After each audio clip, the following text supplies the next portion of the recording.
Welcome to the bird media. నేను మీ పవన్ కృష్ణమూర్తి. ఆంధ్రప్రదేశ్ ప్రజలకు ఇంకొక శుభవార్త అండి. పోలవరం పనులు నిరంతరాయం చాలా శరవేగంగా సాగుతున్నాయి అనేటువంటి రిపోర్ట్ అయితే వచ్చింది. ఖచ్చితంగా డయాఫ్రామ్ వాల్ అనేది ఈ డిసెంబర్ నాటికి పూర్తి చేస్తామని జలవనరుల శాఖ మంత్రి నిమ్మల రామానాయుడు గారు తెలియజేశారు. ఎస్, అయితే ఎక్కడ దాకా ఉంది ఏంటి అనేది చూస్తే ఈ వేగంగా పనులు అయితే చేస్తున్నారు. 2024-25 ఆర్థిక సంవత్సరానికి గాను మొత్తం 5,052.71 కోట్లను కేంద్రం విడుదల చేయగా అందులో 1,830 కోట్లు రాష్ట్ర ప్రభుత్వం ఏకీకృత ఖాతాకి, అంటే దానికి పెట్టినటువంటి సెపరేట్ ఖాతాకి బదిలీ చేయాలి. అయితే కేంద్రం నుంచి వచ్చే నిధుల్ని రాష్ట్ర ప్రభుత్వం తేరుగా తన ఖాతాల్లోనే జమ చేసుకోవడం, పోలవరం కోసం ప్రత్యేకంగా తెచ్చిన ఖాతాల్లోకి నిధుల్ని పూర్తిగా పంపించకపోవడం, దీంతో కేంద్రం దీని మీద సీరియస్ అవ్వడం ఇదంతా కూడా జరిగింది. పోలవరానికి సంబంధించినట్టు 2024-25 ఆర్థిక సంవత్సరానికి సంబంధించినటువంటి అంశంలో సో ఏకీకృత ఖాతాకి పంపించారు. కన్సాలిడేటెడ్ అకౌంట్ ఏదైతే ఉంటుందో దానికి పోలవరం దానికి సంబంధించి దానికి పంపించలేదు. సో సీరియస్ అయ్యి ఇమీడియట్గా దానికి ట్రాన్స్ఫర్ చేయండి అంటే ప్రభుత్వం ఆ విధంగా చర్యలు తీసుకుంటోంది అయ్యింది. దీనికి సంబంధించి మిగతా చూస్తే ఈ 41.15 మీటర్ల కాంటూరు పరిధిలో అంటే పోలవరం ఇప్పటివరకు 84.5% వరకు 87% వరకు పూర్తయింది అనేది ఇచ్చినటువంటి రిపోర్టు. ప్రతి వారం కూడా రివ్యూ అనేది జరుగుతోంది.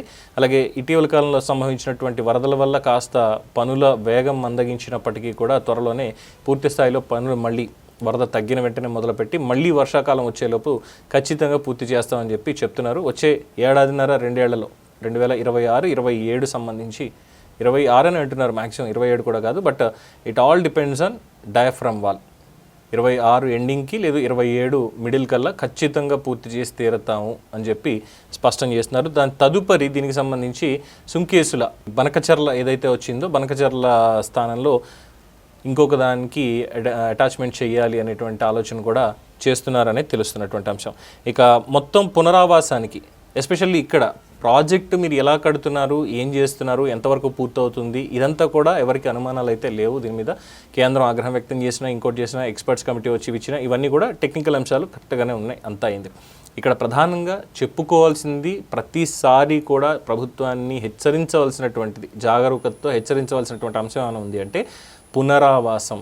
ఎవరైతే ఈ పోలవరం ముంపుకు సంబంధించినటువంటి దాంట్లో అక్కడ పొలాలు కోల్పోతున్నారో, ఇళ్ళు కోల్పోతున్నారో వీళ్ళందరికీ కూడా పునరావాసం కల్పించి నష్టపరిహారం ఇవ్వడం, అలాగే భూములు ఇవ్వడం, వ్యవసాయానికి సంబంధించి ఇవన్నీ కూడా చేయాలి. దీనికి మొత్తం 33,000 కోట్లు 34,000 కోట్లు అవుతుంది అని 2019లో జగన్మోహన్ రెడ్డి గారు వచ్చిన తర్వాత చెప్పినటువంటి అంశం. ఇన్ఫ్యాక్ట్ అప్పుడు మాట్లాడినటువంటి మాటల్లో కూడా చూసుకుంటే ఒక 34,000 కోట్లు బడ్జెట్లో పెట్టేసి ఇచ్చేద్దామంటే మన రాష్ట్ర బడ్జెట్ ఇంత ఉందా, ఎక్కడి నుంచి తెచ్చిపెట్టేది, అందుకే కేంద్రాన్ని వెళ్ళి అడగడం తప్ప ఏం చెయ్యలేము, అసలు పోలవరాన్ని స్టేట్ ఎందుకు నిర్మించాలి అన్నటువంటి వ్యాఖ్యానం కూడా చేశారు. అది కేంద్రమే నిర్మించాలి అన్నటువంటి పాయింట్ కూడా తీసుకెళ్లారు.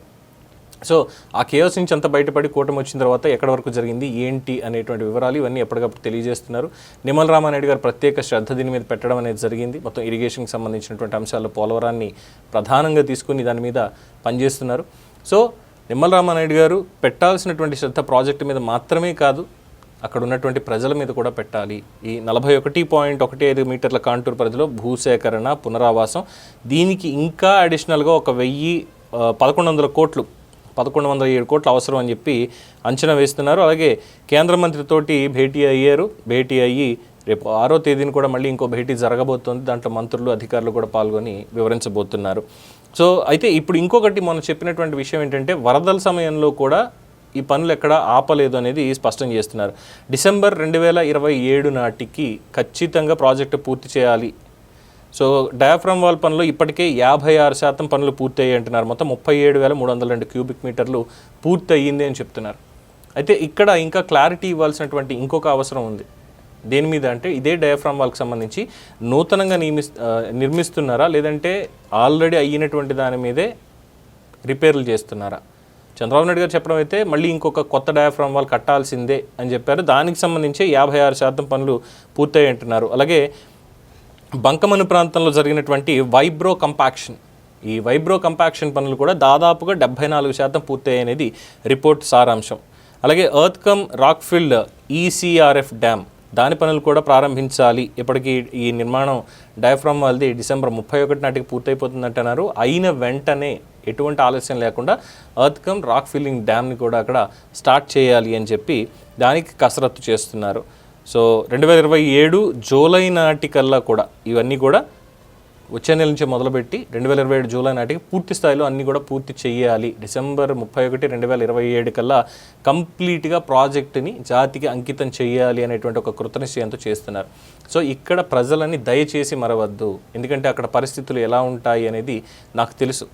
ఏజెన్సీ ఏరియా నుంచి వచ్చినటువంటి వాడిని, ఆ అడవుల్లో గోదావరి తీరంలో పెరిగినటువంటి వాడిని, అక్కడ వరద వస్తే తాలిపేరువాగు కావచ్చు, దానికి అనుసంధానంగా ఉన్నటువంటివి కావచ్చు, ఏ విధంగా వస్తాయి, భద్రాచలం నుంచి కూనవరం వెళ్ళే రోడ్లో ఏ విధంగా మొత్తం అంత ముంపుకి గురవుతుంది, అక్కడ ఉన్నటువంటి ప్రజలు ఊళ్ళలోకి వరద నీరు వచ్చిన తర్వాత కొండలు గుట్టల్లోకి వెళ్ళి ఏ విధంగా ఆ నీరంతా దిగే వరకు అక్కడ గడిపి వస్తారు, ఇవన్నీ కళ్ళతో చూసి వచ్చినటువంటి వాడిని.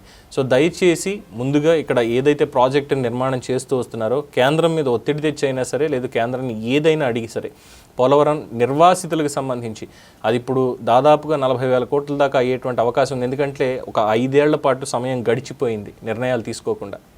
ఎస్టిమేట్లు ఇంకా ఎక్కడో మనం 2007లో స్టార్ట్ చేసినటువంటి ఎస్టిమేట్లు అంటే అప్పుడు రాజశేఖర రెడ్డి గారు 2004లో ముఖ్యమంత్రి అయిన తర్వాత ఉన్నటువంటి ఎస్టిమేట్లు 8,800 కోట్లే పోలవరం మొత్తానికి కూడా. ఆ రోజు ఉన్నటువంటి రూపాయి విలువ, ఆ రోజు మనకున్నటువంటి బడ్జెట్, వీటన్నిటితో చూసుకున్నప్పుడు ఇప్పుడు కాస్ట్ ఆఫ్ మెటీరియల్స్ కానీ ప్రతి ఒక్కటి పెరిగి ఈరోజు మొత్తం ప్రిసైజ్లీ 2021-22 సమయంలో ఉన్నటువంటి ఓవరాల్ ఎస్టిమేట్స్ మనం చూసినట్టయితే 55,585 కోట్ల రూపాయలు పోలవరం, ఇంక్లూడింగ్ ఆ డ్యాము ప్లస్ నిర్వాసితులకి పునరావాసం, ఇవన్నీ కూడా అన్నీ కలుపుకొని the cost of total Polavaram project including hydraulic project అన్నీ కలుపుకొని. ఎందుకంటే ఏదైతే జల విద్యుత్ కేంద్రం ఏర్పాటు చేస్తారో దానివల్ల మనకి ఏడాదికి 2,000 కోట్ల రూపాయలు ఆదాయం ఇక పర్మనెంట్గా వస్తూనే ఉంటుంది కాబట్టి. సో ఎక్కడ దాన్ని ఎత్తు తగ్గించడం కానీ, స్టోరేజ్ కెపాసిటీ తగ్గించడం కానీ చేయొద్దు అంటూ నిపుణులు కూడా చాలామంది చెప్పారు. అలాగే నిర్వాసితులకు సంబంధించినటువంటి దాంట్లో ఇప్పుడు పెరిగినటువంటి కాస్ట్ ఆఫ్ లివింగ్, ఈ రోజు ఉన్నటువంటి పరిస్థితులు, వీటన్నిటిని కూడా పరిగణలోకి తీసుకుంటే it would be around 65,000 crores, maybe 60 to 70,000 crores దాకా అయ్యేటువంటి అవకాశం ఉంది. లేదు ఓవరాల్గా చూసుకుని ఇంకా వెళ్తుంది అనుకుంటే ఏమో పోలవరం ప్రాజెక్ట్ కాస్ట్ 80,000 కోట్లు కూడా అయ్యేటువంటి అవకాశం ఉంది. అందుకే ఏదైనా ఒక కీలకమైనటువంటి ప్రాజెక్ట్ తీసుకున్నప్పుడు నిర్వాసితుల పక్షాన ముందుగా ఆలోచిస్తూ at the same time project నిర్మాణ పనులు కూడా చూసుకుంటూ కాస్ట్ ఎఫెక్టివ్గా పనులు చేయాలి, ఎటువంటి అవాంతరాలు లేకుండా అనేది ప్రభుత్వాలు ఖచ్చితంగా పరిగణలోకి తీసుకోవాలి. సో నిర్వాసితులకు మాత్రం ముందుగా పెద్దపీట వేయండి, వారందరినీ సురక్షిత ప్రాంతాలకి తరలించి అక్కడ వాళ్ళకి కాలనీలు ఏర్పాటు చేసి మిగతావి ప్రభుత్వం చూసుకోవాల్సిందిగా request and of course demand. ఇది పోలవరంకి సంబంధించినటువంటి యాజ్ ఆఫ్ నౌ ఉన్నటువంటి updates. For more updates keep watching the Bird Media. ఈ వీడియో కనుక మీకు నచ్చినట్టయితే లైక్ చేయండి, షేర్ చేయండి, సబ్స్క్రైబ్ చేయండి. అలాగే పక్కనే ఉన్న బెల్ ఐకాన్ని క్లిక్ చేయండి.